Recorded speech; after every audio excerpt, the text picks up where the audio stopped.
தென்னாடுடைய சிவனே போற்றி எந்நாட்டவருக்கும் இறைவா போற்றி. இந்த காணொளியில் தமிழர்களுக்கு துண்டு போடுகின்ற ஒரு வழக்கம் இருக்கின்றதே, அதை பற்றி தான் சிந்திக்க போகிறோம். துண்டில் என்னங்க பெரிய செய்தி இருக்குது அப்படின்னு நினைக்கிறீங்களா? அப்படின்னு நினைக்காதீங்க. முதல்ல துண்டுங்கிற பெயரே நீங்கள் பார்த்தீங்கன்னா எவ்வளோ அறிவாக கொடுத்துருக்காங்கன்னா, துண்டாக வெட்டப்பட்ட துணிக்கு துண்டுன்னு பேர். இந்த துண்டு தமிழர்கள் துண்டு இல்லாமல் வெளியே போகிறதில்ல. ஏன்னா அந்த துண்டை வைத்து தான் அவர் எத்தகைய சூழலில் இருக்கிறார், என்ன செய்து கொண்டிருக்கின்றார் என்று புரிந்து கொள்ளலாம் என்று நம்முடைய முன்னோர்கள் வகுத்து வைத்திருக்கின்றார்கள். அதில் முதல்ல பார்த்தீங்கன்னா, ஒருவர் திருமணம் ஆகிவிட்டாரா இல்லையா என்பதை துண்டை வைத்து அடையாளப்படுத்துவார்கள் என்று சொல்கின்றார்கள். இப்போ நாம் சும்மா போட்டுக்கிட்டு போகிறோம், அதனுடைய பொருள் தெரியாதனால நாம் துண்டை கண்டவாரி போட்டுக்கிட்டு போகிறோம். துண்டை இடது பக்கம் போட்டிருந்தால் அவர் திருமணமாகிவிட்டார். நம்முடைய வழக்கத்தில் பண்பாட்டில் நம்ம தமிழர்கள் எப்பொழுதும் பெண்கள் பார்த்திங்கன்னா, இந்த வாழ்த்துகின்ற போதும் மற்ற பொதுவில் நிற்கின்ற போதும் தன்னுடைய கணவனோடு நிற்கின்ற போது இடது பக்கம்தான் நிற்பாங்க. வாழ்த்தும் போது அப்படி தான் வாழ்த்தணும்.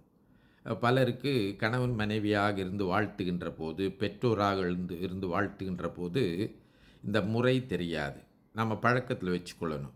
எப்பொழுதும் அம்மா இடது பக்கம் இருக்கணும், அப்பா வலது பக்கம் இருக்கணும், கணவன் வலது பக்கம் இருக்கணும், மனைவி இடது பக்கம் இருக்கணும்.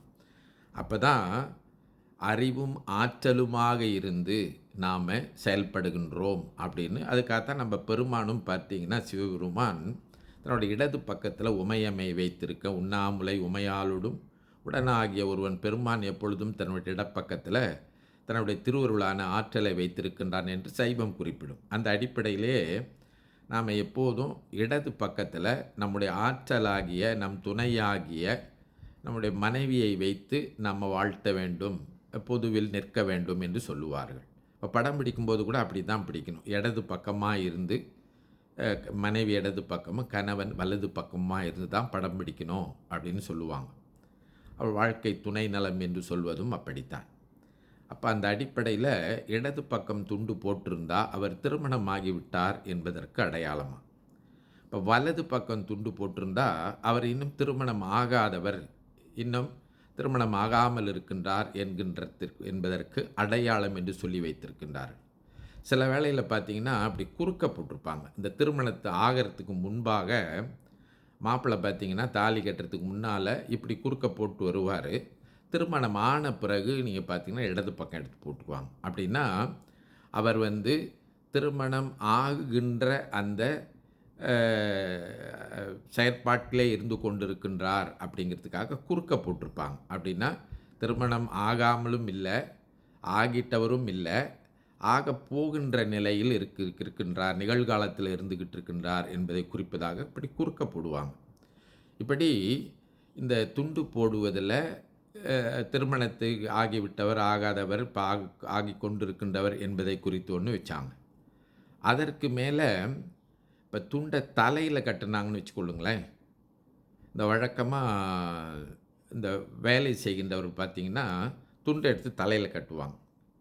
ஏதாவது வேலையை ஒப்படைச்சுமா தோளில் போட்டிருக்க துண்டை எடுத்து தலையில் கட்டிக்குவாங்க. அப்படின்னா அந்த வேலையை, பணியை தலைமையில் கொண்டு நான் செய்ய போகின்றேன் அப்படிங்கிறதுக்காகத்தான் தலையில் துண்டு கட்டுறது. அதனால தான் இந்த வயலில் வேலை செய்கிறவங்களாம் பார்த்திங்கன்னா தலையில் துண்டு கட்டியிருப்பாங்க.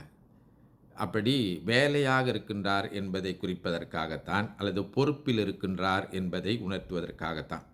அதனால தான் இறப்பில் கூட நீங்கள் பார்த்திங்கன்னா இந்த கர்மக்கிரியெல்லாம் முடிஞ்ச பிறகு இந்த தலைப்பாகை கட்டுதல் அப்படின்னு ஒரு செயற்பாடு உண்டு.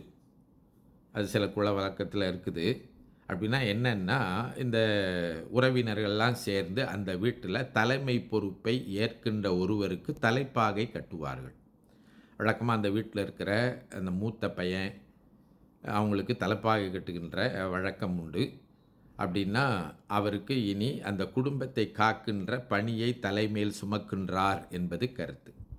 அதுதான் தலப்பா கட்டுறது அப்படின்னு. இப்போ கூட தலப்பா கட்டி பிரியாணின்னு என்னமெல்லாம் வந்திருக்கு. அப்படின்னா என்னென்னா, உங்களுக்காக அவர்கள் உழைத்து கொண்டிருக்கின்றவர்கள், உங்களை மகிழ்விப்பதற்காக உழைத்து கொண்டிருக்கின்றவர்கள் தான் இந்த தலப்பா கட்டின்னு அவங்க என்ன நோக்கத்துக்காக வச்சுருக்காங்களோ தெரியல. இப்போ இப்போ தலைப்பாகை கட்டுதல் அப்படின்னா அதுதான். அப்போது தலைப்பாகை கட்டி இருப்பது என்பது நம்ம தமிழர் பண்பாட்டில் நீங்கள் பார்த்தீங்கன்னா, இந்த ஏதாவது ஒரு பணியில் இருக்கின்றார்கள் அப்படின்னு சொல்லி தலையில் துண்டு கட்டுவது. அடுத்து இடுப்பில் துண்டு கட்டுவது என்று ஒன்று இருக்கின்றது. இந்த படங்கள்லாம் நீங்க பார்க்கலாம். வயல்ல வேலை செய்து கொண்டிருப்பாங்க. தலையில துண்டு கட்டிக்கிட்டு. யாராவது அவங்களுடைய அந்த நிலத்துக்கு சொந்தக்காரர், பண்ணையார் யாராவது வந்தாங்கன்னா, அந்த தலையில இருக்கிற துண்ட எடுத்து கையில வச்சுக்குவாங்க.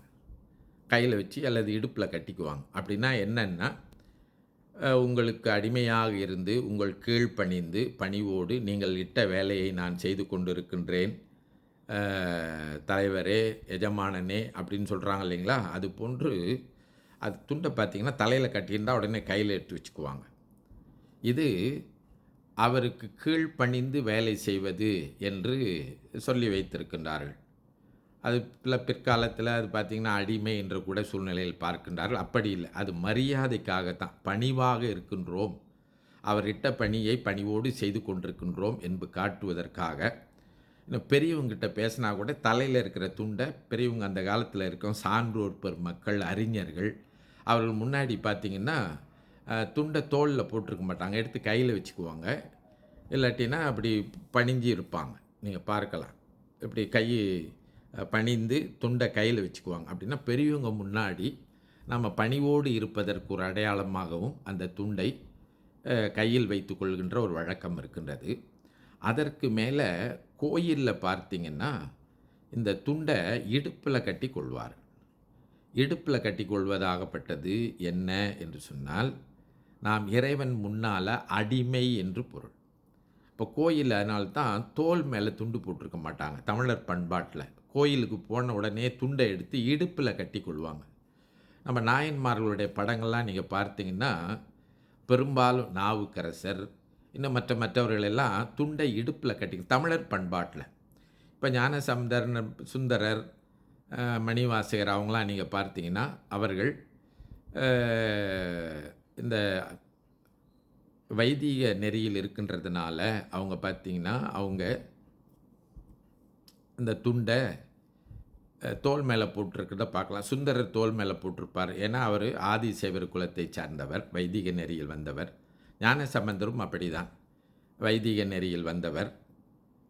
அவங்களாம் துண்டை தோல் மேலே தான் போட்டிருப்பாங்க. நாவுக்கரசர் பார்த்திங்கன்னா அவர் இடுப்பில் எடுத்து கட்டி கொள்வார். நீங்கள் நாவுக்கரசர் படத்தை எங்கே பார்த்தாலும் இடுப்பில் கட்டியிருப்பார். மணிவாசகரும் இடுப்பில் தான் கட்டியிருப்பார். ஆனால் இன்றைக்கு அந்த இடுப்பில் கட்டுறது எப்படி ஆகிப்போச்சுன்னா, வேட்டி கீழே நழுவி விழுந்துடாமல் இருக்கிறது கட்டுறதுன்னு ஆகிப்போச்சு. அது ஒரு பக்கம் சரியாக இருந்தாலும், வேட்டி கழண்டு விழாமல் இருக்கிறதுக்கு கட்டுறதுக்கு ஒரு பக்கமாக இருந்தாலும், இடுப்பில் துண்டு கட்டுவது என்பதனுடைய பொருள், உட்பொருள் என்ன என்று சொன்னால், இறைவன் திருமுன்பு நாம் அடிமை.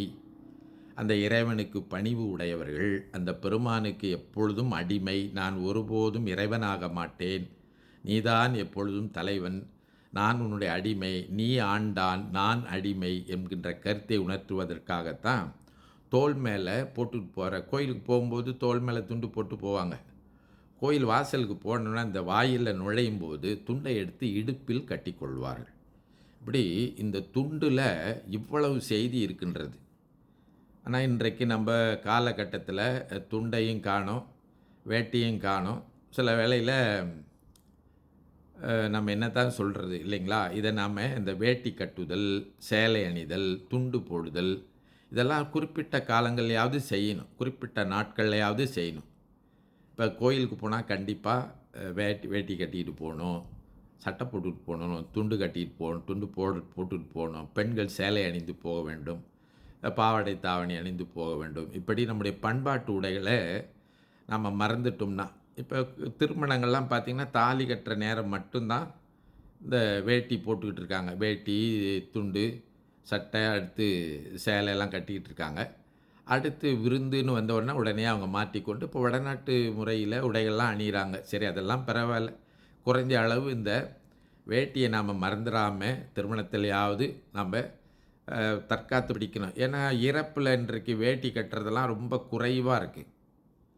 பெரும்பாலும் நீங்கள் பார்த்தீங்கன்னா அந்த கொள்ளி வைக்கிறவர், அப்புறம் இந்த தண்ணி குடம் எடுக்கும்போது மட்டும் பார்த்தீங்கன்னா கொஞ்ச நேரம் வேட்டி கட்டியிருப்பாங்க.